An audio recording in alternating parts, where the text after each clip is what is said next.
Four people are behind bars after an alleged kidnapping, rape, and high-speed chase in western South Dakota. On Tuesday, the Sturgis Police Department received a report of a 15-year-old girl who was held against her will and escaped from a Sturgis residence. In a press release, officials say during their investigation, they learned the girl had been sexually assaulted and forced to consume drugs. Officers were able to identify a suspect and the location of the crimes, which led to an attempted traffic stop. However, authorities say the driver refused to stop and a pursuit began in and around the city of Sturgis. During the chase, officers noticed multiple items of drug paraphernalia and controlled substances thrown from the car. Eventually, the pursuit came to an end in Spearfish Canyon. The driver, identified as Michael Wilson of Sturgis, and his 3 passengers were taken into custody. For a closer look at the details, go to this story on KELOLAND.com. Law enforcement, family, and friends are asking for the public's help in finding a 15-year-old Fort Pierre girl. Timber Hansen was last seen around 1:30 p.m. yesterday at the Coffee Cup fuel stop at the Vivian exit along Interstate 90.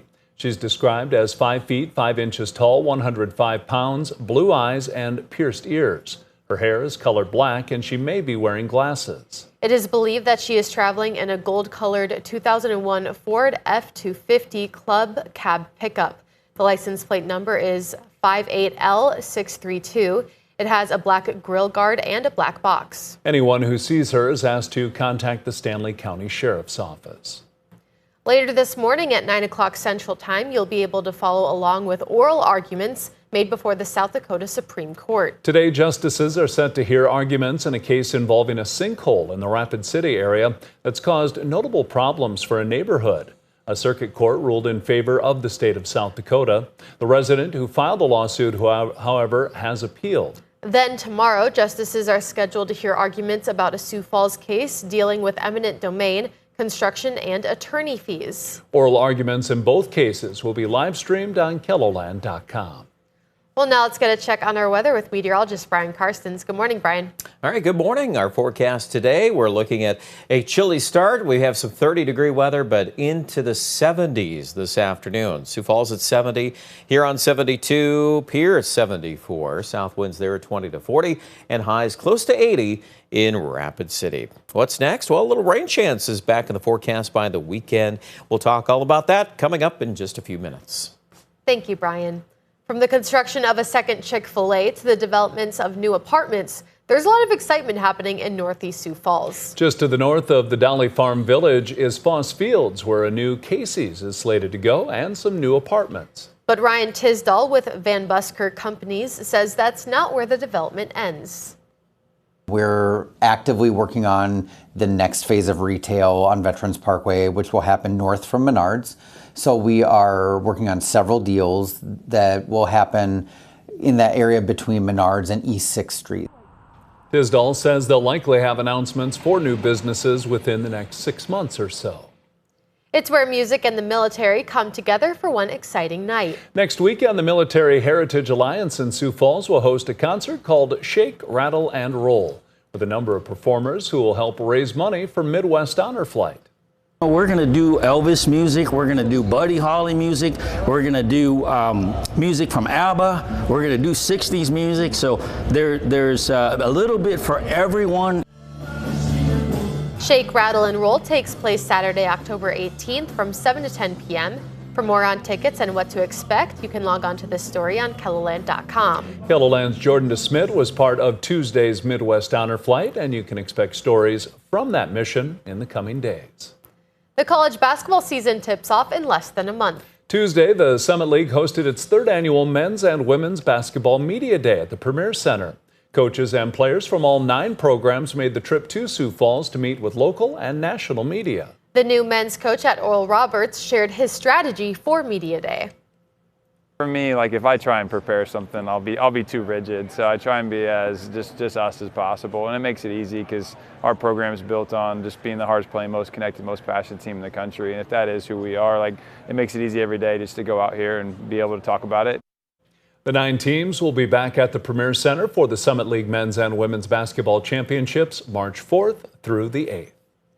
That's a look at some of our top stories. Now let's get another Check Your Weather with meteorologist Brian Karstens. Brian? All right, tracking your weather today, we've got the cool start to the morning, but off to the 70s this afternoon. Winds are also picking up quite a bit more for central and western South Dakota. We'll easily get a belt of a 20 to 40 mile an hour wind going this afternoon. Pierre, Chamberlain, Oneida, all in that ballpark. Sioux Falls, we're coming off of these 30s this morning. We'll climb into the low 70s later today. Along with that wind out of the south, we have a developing warm front, which is kind of co-linked with that patch of clouds there. You see that running up and down the James Valley this evening. Just hard to get any rain out of that. Doesn't look like much is going to materialize from any of that. Tomorrow, we're seeing a pretty warm day, aren't we, here? Mid to upper 70s. Pretty common. We've got a cold front that'll be pushing through. It's a weak cold front. Doesn't really have any any depth of moisture to work with. So we just see the wind switch to the north on Friday morning. And as a result of that, temperatures on Friday will be reduced a little bit. Still very nice for October. Just pretty nice day here overall. East River. Western South Dakota, we're thinking of some cloud cover.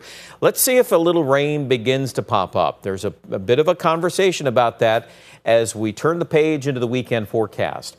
If we see rain that pops up, it'll be coming up out of Nebraska. The pattern is really moving things from the southwest in the mid layers of the atmosphere. So I'm opening the door to some rain chances on Saturday.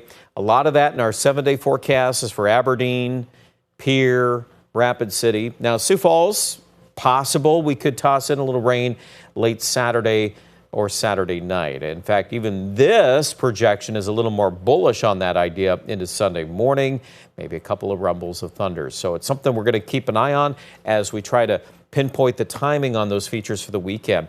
The numbers, though, still probably averaging above normal. The only little fly in the ointment would be if the rain would happen to come in for certain locations during the day part forecast. And it is October, so if you get clouds in the middle of the day and a little rain, that would affect your daytime highs. We've kind of compromised on that idea in Sioux Falls with a high of 70 on Saturday. And then with the wind anticipation on Sunday, we'll probably we could hold in the 60s actually Sunday morning, and then bring in some of those scattered showers and thunderstorms, East River, to kick off the second half of the weekend. Aberdeen, the rain chances there Saturday, Sunday, kind of fizzles though Monday, Tuesday.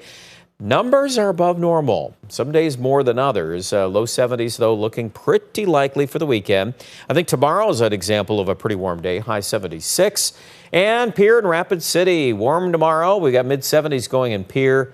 We drop things a few degrees on Friday, but we're back to the 70s on Saturday and Sunday.